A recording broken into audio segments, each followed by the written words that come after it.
Get that squirrel off my face, motherfucker. Get it off me!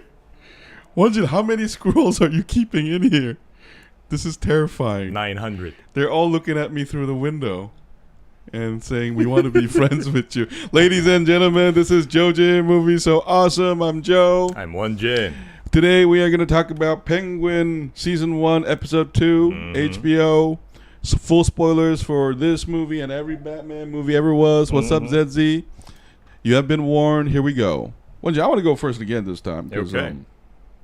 Because we talked about Rings of Power. There's a reason why we titled this Oz doesn't like cilantro in his taco is because what this show does so much better than Rings of Power is two things. One is getting us to know these characters, their quirks, their weirdness, their personality. And number two is the environment. The setting of Gotham continues to be amazing to me is because it seems like a uniform world. There's no like suddenly I feel like I'm out of Gotham or anything like that. So those two things propel this show, and they're so good, especially the acting, that it makes me forgive the dumbass plot points, plot holes that I noticed in this episode. And that's what I really wanted to say. Yeah. And this episode was really about Penguin and Sofia. And I love the acting. I love how, Batman and, not Batman, but Oz and Vic is almost like a demonic version of Batman and Robin. Yeah. I love how, I love how Oz is a piece of shit.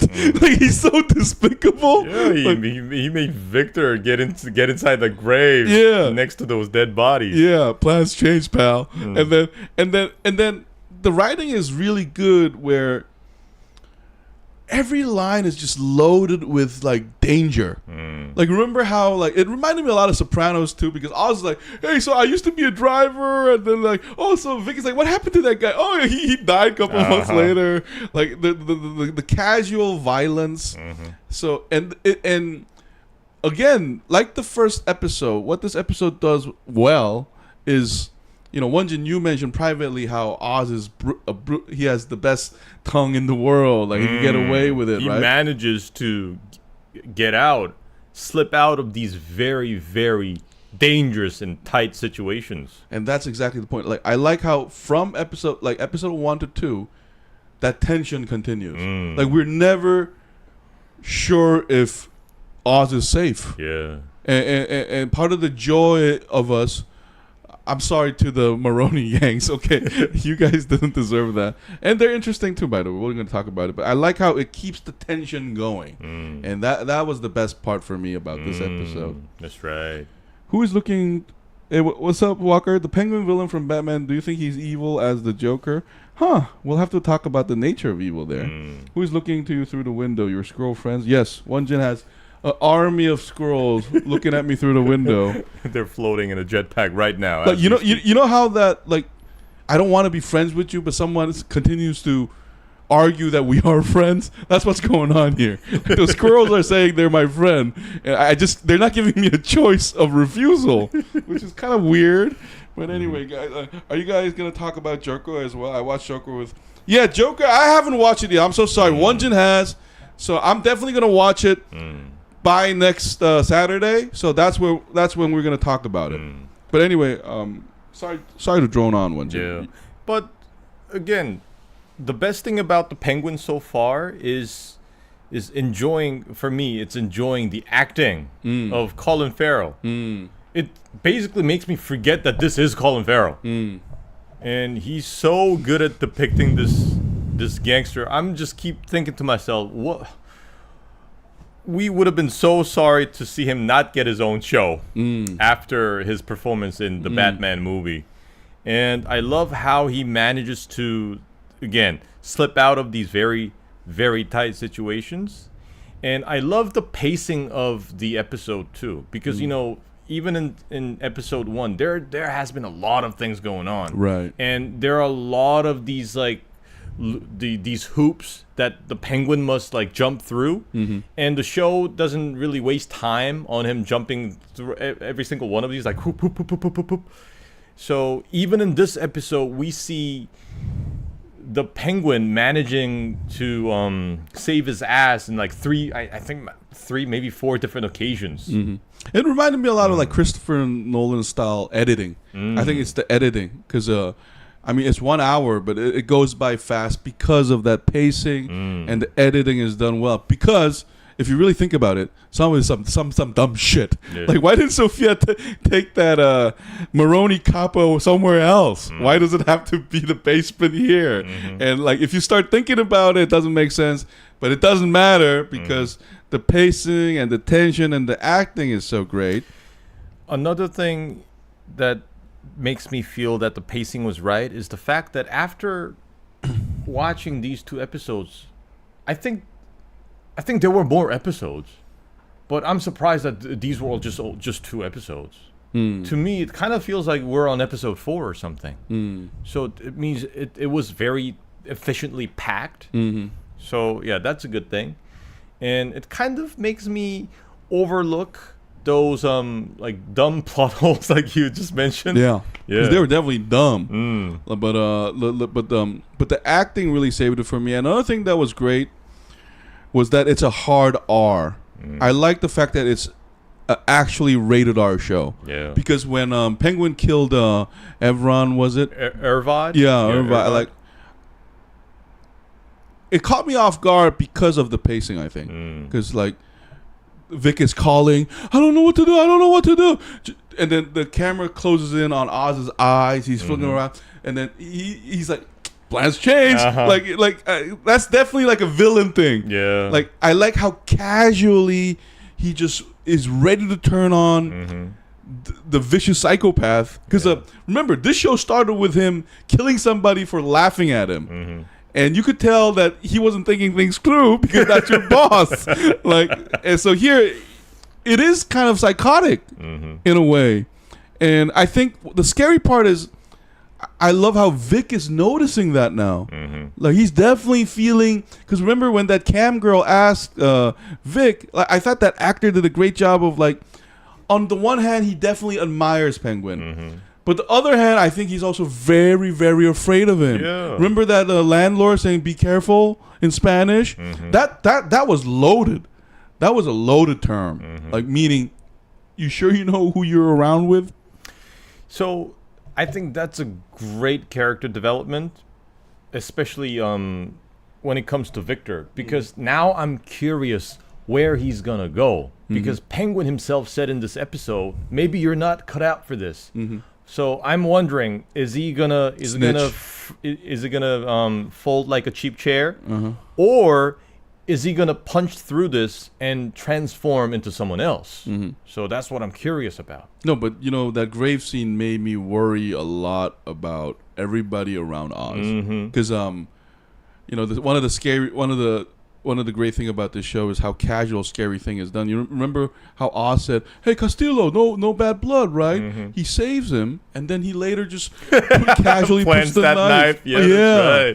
Right. So I know he is in a world that like treacherous like that, but Oz's own treachery, you could argue, is beyond them even. Like he's like, somebody mentioned evil in the chat, right? Walker, you did. Yeah, that's pretty evil, man. Like here, like Penguin is pretty evil. Yeah, there's no code. Yeah, it's all cutthroat. I mean, he does mention survival, but you also has to remember he did say survival, right? But remember in the first episode, he had a chance to run away. Yeah. But his mom said, "Are you a bitch, son? Go take over the city." So is it really about survival? I think. Won-Jin, you mentioned about Rings of Power, Sauron deceiving himself. I think Penguin is sort of a self-deceiver too. He's kind of lying to himself to justify his actions. Yeah. Because if you ask, like, oh, is it all this necessary? Like, if you don't want power, and by the way, this is all happening because of you. Yeah, because you shot our boss. And then you're manipulating the Maronis. And by the way, I love Maroni's wife. I'm assuming that's his wife. Like, she was so well cast. I love her voice. Yeah. I love her line to her son, I'm assuming. Don't give away the power. I like how like you know what I love about the Maronis is they're so arrogant. Like even Maroni is arrogant. You can tell Oz is using his pride to manipulate him. Wear the ring. I already did. And I think that's different from Falcone. I think Falcones are just more treacherous because we saw the movie, right? Yeah. I mean, the original Falcone boss was a rat. And here, like Luca, and he strangles women. Right. He's a piece of shit. Yeah. And then here you get that sense with the other Falcones too. Like they're not really. I mean, they are proudful, I guess, but they're more treacherous. They're always lying and scheming. And Luca's like, you should go to vacation, Italy, and he obviously set that cousin up to tell her that, right? Yeah. So there's all this treachery going on in his Falcones. Like I love how Maroni's. The contrast with Maroni was great. I like how they're so ready to kill Oz right there, and then they give the picture. So one thing I'm really looking forward to next episode is how Oz is gonna get away killing. Okay. I guess he can lie that Falcone's killed him. Yeah, it's so very convenient. I like how the mafia families are a little bit characterized differently. It reminded me a lot of Korean like big companies with their cultures and stuff. Yeah, Walker, we can talk about any of those things.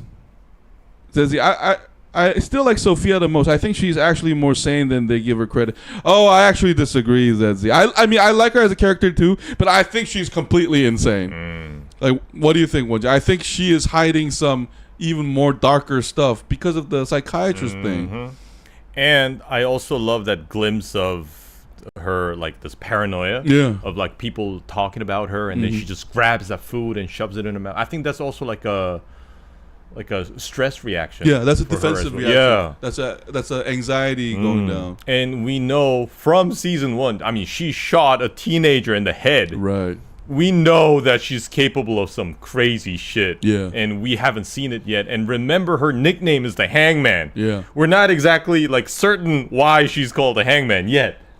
Oh, I'm thinking around episode 7, we're gonna have Sofia hanging Oz, and Oz is gonna be in danger because I mean, they're gonna ally themselves first, but I don't think this is a spoiler here. I think she's gonna find out it was Oz who killed Alberto. And I love the fact that no matter how hard Oz tries, we can kind of sense that she doesn't really believe him at all. You think so? Yeah, I still get that feeling. She's suspicious of everything around her. I did like Oz's move to try to bond with her about the brother story. And we also now know that Oz is lying about his mother being alive. Yeah. And I think Sophia's going to find her. She's going to find out, yeah. The moment he mentioned the mother story, I kind of sense that she will eventually find out his mother's going to be in danger. Yeah, and I think the mother's going to die, actually. Because I think,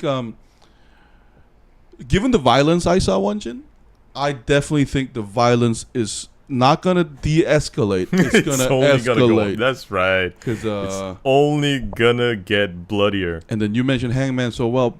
I also want to remember, Oz is also the Penguin.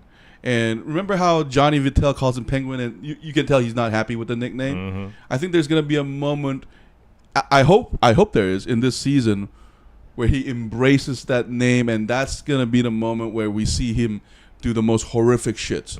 I'm hoping that that's going to happen. And I think everybody around Oz is going to die. I think the girls are in danger. I think she's actually, that's a hint. They're all going to die. Yeah. And Victor jumping into the grave already kind of feels like a very, very bad foreshadow. Yeah.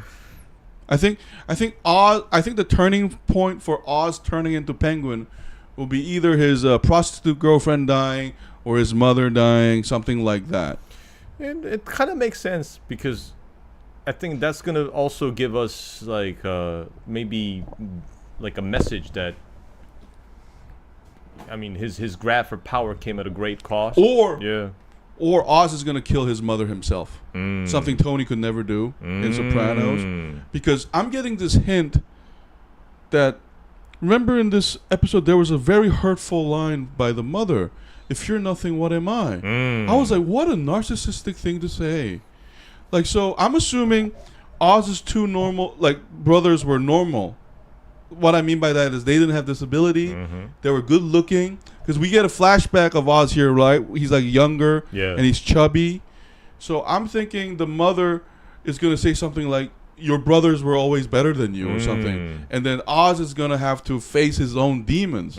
I think as part of his demons is that he's deep insecurity about having survived over his brothers who his mother loved more. And then finally the mother confronting him, like telling him that actually. And we saw what happened when he was faced with humiliation in the first episode. Yeah. So maybe he's going to snap and, like you said, kill his own mother. Yeah. Or if the mother dies, maybe the hangman is going to hang her. Possibly. That too. Maybe. But I think what would be poetic will be Oz like confronting that demon, because I think every episode we're going to get to know Oz a little bit more. He doesn't like cilantro in his taco. He was a driver, how he joined the Falcone. And then we finally get the brother dying. So I think the next episode, we're going to learn also a little bit more about him. Just like we're learning more about Sofia. Yeah. So you're meeting a shrink. And that shrink sure seems like he wants to bang you, Sofia. Is there love there? Oh, what's up with the neck scratching? Oh, are we going to hear more about how you grew up with Alberto and Falcone? Because remember, in episode 1, the Falcone actor was recast. I think it was Strong, Mr. Strong. Mark Strong. Yeah. Instead of John Turturro. Yeah. So I think the only reason why they would cast Mark Strong, in my view, is there's going to be a flashback. So I think next episode, I think every episode, it's always going to be about Sofia and Penguin. And then we're going to get into their demons and past one by one, and then until they clash. Yeah. And Scott Walker asked us about, like, special appearance by Batman or other characters. I think if they do ever make a cameo appearance of Batman, it's gonna be just to remind us how powerless these people become in front of Batman. Yeah. Just like what's his name? What was that show? The Mandalorian? Yeah. You know, Mark Hamill. No, not Mark Hamill. What's his name? Luke Skywalker makes an appearance at the end, and they're like, "Oh, a Jedi Knight," blah blah blah blah, and they're just so powerful that it kind of puts them in a different perspective. No, but so maybe if the Batman does make an appearance, it's gonna be to like demonstrate like how fucking badass he is. No, but don't you think if anybody appears, it's gonna be Catwoman, because she is a Falcone. Oh, that's true. She has a stake in the family if you watch, I think. And remember, this is like a story that continues from the end of the Batman, the movie. Yeah. I think she has so many reasons to be paranoid. I think she was locked away not because she was crazy, but she was a threat for the rest of the Falcons. That's possible. Because there are hints where the father disapproved of her behavior, because she says, "I wish I could be a good little girl for my daddy or something." Says, "You remember how fast she changed her attitude when the Falcone cop tells her to back off?" I mean, listen. So Zezzy, I agree with you exactly. No, she's crazy. Like she's just, it's just under the surface. And the eating is just the start of it. Like her fancy clothes can't hide all of that. And I think that's why I think at least up till episode 4, we're gonna find out more about Penguin and Sofia, and I'm all in for it. I'm really finding these characters fascinating, filthy, and dirty. I mean, the first episode, I was worried that this was gonna be a Soprano thing. Yeah. But I guess just because this is a comic, I'm more forgiving about the plot holes too. Yeah. I think it has to do with it being comic book. Maybe we're just taking it too seriously. Yeah. Yeah. So anyway, favorite scene, favorite character. For me, my favorite character is definitely the Penguin. My favorite scene here was when he tells the cam girl, that's the guy who fucked up the taco order. You could have said anything nicer, but it had to be that. That's such a Korean thing for me. Like breaking balls all the time. Yeah, Italian and Korean thing for always pulling you a peg down. So that's my favorite scene. Yeah. I would also say my favorite actor here was the Penguin. And my favorite scene was when he was getting that phone call from Victor. And how quickly he strategizes and changes his plan. Yeah, that was because that scene was very intense. Oh, another scene I did like was the ending scene this time. Like Sofia smiling, like are you in? And then Penguin says, let's dance. And then the music was brilliant choice. I really like how Sophia looked at the grave. So there are great mise-en-scènes like that. I like the fact that they have their own catacomb under the manor. Yeah. Remember how I perceive it a different way. I think it's her way to rebel against the small things because she can't rebel towards the big things. So she is acting just like a little girl, but she has so much rage inside. Well, she did headshot a teenager straight up. So rage is. Hey, listen, everybody here's got rage. Even Vic's got rage. Remember before he was in danger, he was like, "I have a chance. I have ambition." Everybody here's. None of these people are happy people. Scott Walker, who could the cast a joke if they made him have a guest appearance in Penguin? I don't know, Scott Walker. I think that's just going to be such a hard question because it's such an iconic role. Because I think they set her aside from the Falcone business because she's a girl. Yeah, that's definitely happening here, and you see that a lot of times. The guys, male figure in these group questions. Yeah, Zizzy. So I like how the show puts in powerful women seamlessly, like Maroni's wife. That was a great touch. Yeah. I love the actor. I like how she's almost a de facto leader, I felt. Because Maroni is obviously listening to her counsel. And I do like Sophia being the overt, like, strong female character. But, guys, don't forget, they're all psychos. Okay? These are... Remember, they're criminal. Yeah, they're not anti-hero, guys. They're villains. They're straight villains. And it's not even like a Breaking Bad arc. They're just starting off as Scarface. Yeah. Potential Scarfaces. Do you guys remember a TV show called Believe, Fact or Fiction? I actually don't. But I think I'm familiar with the format. Oh, yeah? Because in Korean, that's like 믿거나 말거나 kind of thing. Right. It tells us stories that seemingly sounds almost like unreal. So I'm going to give this an 8.5, Won-Jin. I really... Not as strong as episode 1, but still strong. It kept my interest. I love the character building and character development. And I just want to know more about Oz and Sofia, and I want to know who they are and what their motives are, like deep down. I would also give it an 8.5. I think 8 would be too cheap. 9 would be too generous. Okay. So 8.5 would be perfect. And I also like to point out how they managed to stay consistent with the mood of Gotham. You know, how it's still raining and it's very... That's the best part. Even during like the day with sunlight, it still feels somewhat gloomy. No, it's squirrels are all in the window. Yeah, I love that mood. And again, very consistent with all the rest of the performance, like acting. I love the lines, and it just, again, makes me more curious of how these characters will develop further.